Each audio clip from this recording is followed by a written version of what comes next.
This here is my 2012 MacBook Air and it's been with me for the past 8 to 9 years. So in today's video, I will be reviewing it and letting you know how it's been holding up, why I haven't upgraded just yet, and whether if it's still worth buying in 2021. Let's get into it.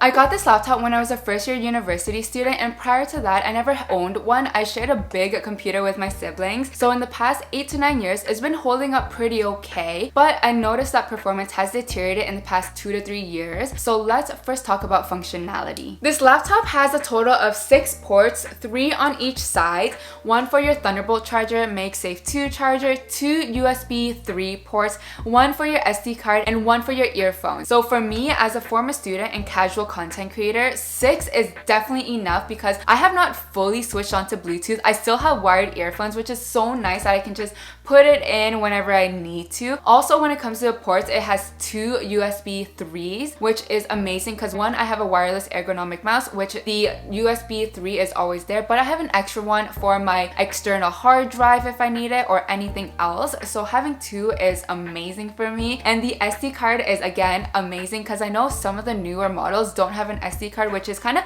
mind-blowing to me that they took away a lot of the ports. So for me, functionally, 6 is more than enough as, again, a casual content creator and former student. Now for the keyboard, I know Apple came out with some laptops that have the butterfly keyboard, and I know a lot of people didn't like it at all, but for this one, it still has the clicking sound keyboard. I'll give you a sound test right now.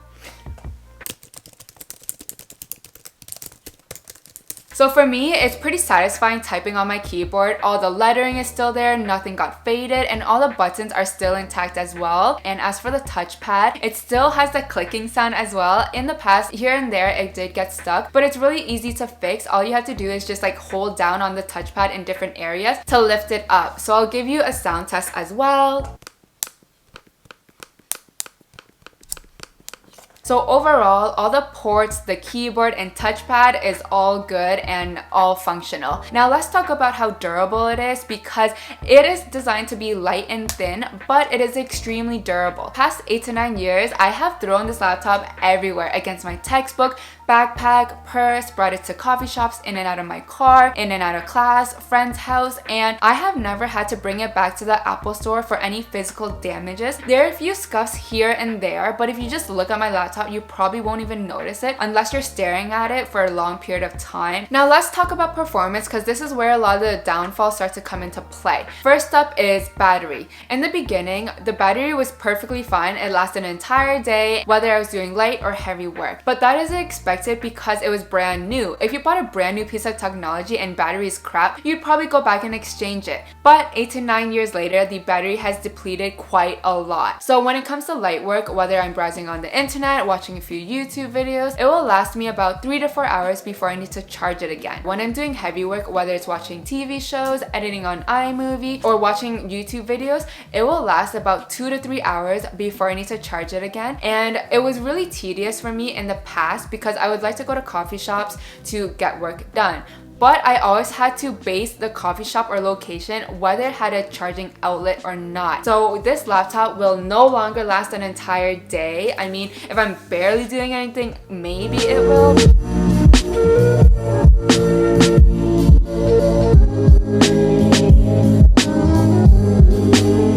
So one of the reasons why my battery depletes so quickly is due to the overheating issue. This laptop does not have a good or even have a air filtering system to let it cool down, because after a couple hours of editing on iMovie, it starts to overheat like crazy. It is extremely loud, my laptop gets really hot, iMovie starts to lag, it slows down, and even freezes. Keep in mind, I do shut off my laptop every other day, so it's not like I'm leaving it on 24/7. Plus, I'm only editing on iMovie iMovie. I don't even have Final Cut Pro or Adobe Premiere Pro or even 4K footage at that. I am editing 1080 pixels. So honestly, it doesn't really matter what I'm doing, whether it's editing, light work, or even just watching YouTube videos. It eventually will start to overheat. It's just a matter of time and when it will start to overheat. Now let's talk about storage and speed. This laptop comes with 128 gigabytes of storage and 4 gigabytes of memory. So in the beginning, I had no issues with storage because all I had was files for school and work.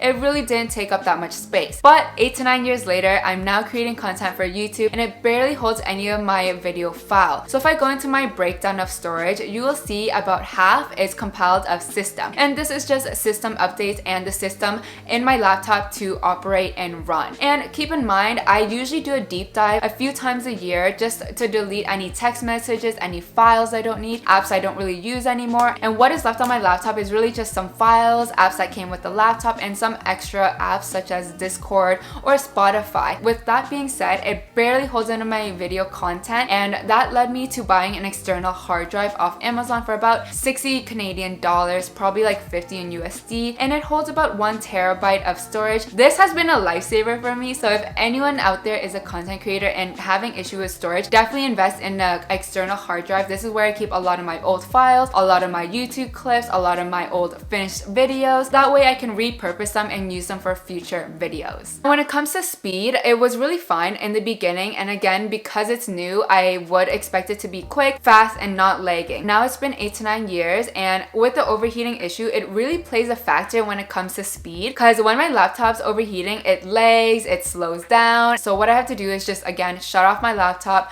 wait for it to cool down, and then turn my laptop back on for the speed to start to pick up. This MacBook Air has Intel HD display, and at the time, it was perfectly fine. I don't even know if Retina display was out in 2012, but honestly, it's still HD. It will still get you by. You're not like struggling or squinting. However, when I'm watching videos on my sister's MacBook Pro, I noticed that the resolution is so much more clear, the color pops out so much better, and it's a lot more crisp. Now, when it comes to the brightness, when you're inside, you're not gonna have any issues with it really. However, if you like to do work outside, that is when you're gonna start to struggle. That is when you're gonna start to squint because it is not bright enough when it comes to the sun. So I found this issue all the time when I like to do work in the park. I have to find a place with shade. That way I can comfortably look at my screen. So if I'm having so many issues with my laptop, why haven't I upgraded just yet? And the big reason is because money, and it still works. So when it comes to money, I am not in a place where I have an extra $1,000 or $2,000 to spend on a laptop. And I'm the type of buyer where I will only buy a new piece of technology if my current one is totally breaking to the point of no return. And that's what happened with my iPhone 6s Plus. I had that phone for like 5 to 6 years, and it worked really well up until this past year, to the point where it was an honest struggle to create content and I just couldn't do it anymore. And because I knew it was about to break down, I actually saved up for about 6 months to buy a new phone. And when the iPhone 12 Pro came out, I ended up buying it and made a whole bunch of videos on it. So that's the same with my MacBook Air. I do think I have about 6 months to maybe a year, and because I know this, I'm gonna start saving up to buy a new laptop. So if anyone knows of a good laptop, definitely comment below, because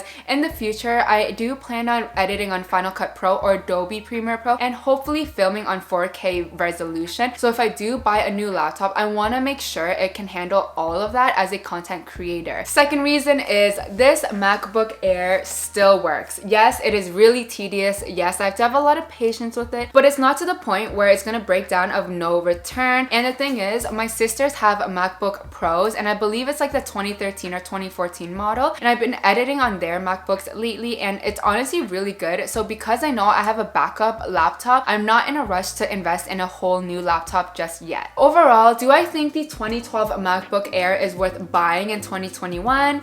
Yes, and more so no. So if you are like a die-hard fan and you want to save money and all you do is light work at home, then definitely get the MacBook Air, and I think it goes for about $200 on Kijiji. However, you have to keep in mind that it is used. You're not buying it brand new. The performance isn't at its peak, and you're gonna run into some of the issues I've mentioned unless you're willing to invest to really clean up the whole MacBook, reboot the whole thing, change out the interior and everything to make it perform really well. But again, for anyone out there who is creating content, does a bit heavier work, I really don't think this is for you. Even if you want to save money, I think it's worth saving more money to possibly get a newer version and maybe get the Pro, because I've heard the 2015 MacBook Pro works really well as well. So again, if you're trying to save money and you're making it an investment, I think it's worth saving a bit more to get a better laptop and get the most out of your money. That is my review, and if it helps you out, definitely slap that like button. I would totally appreciate it. However, that is it for me, and I'll see you in the next one.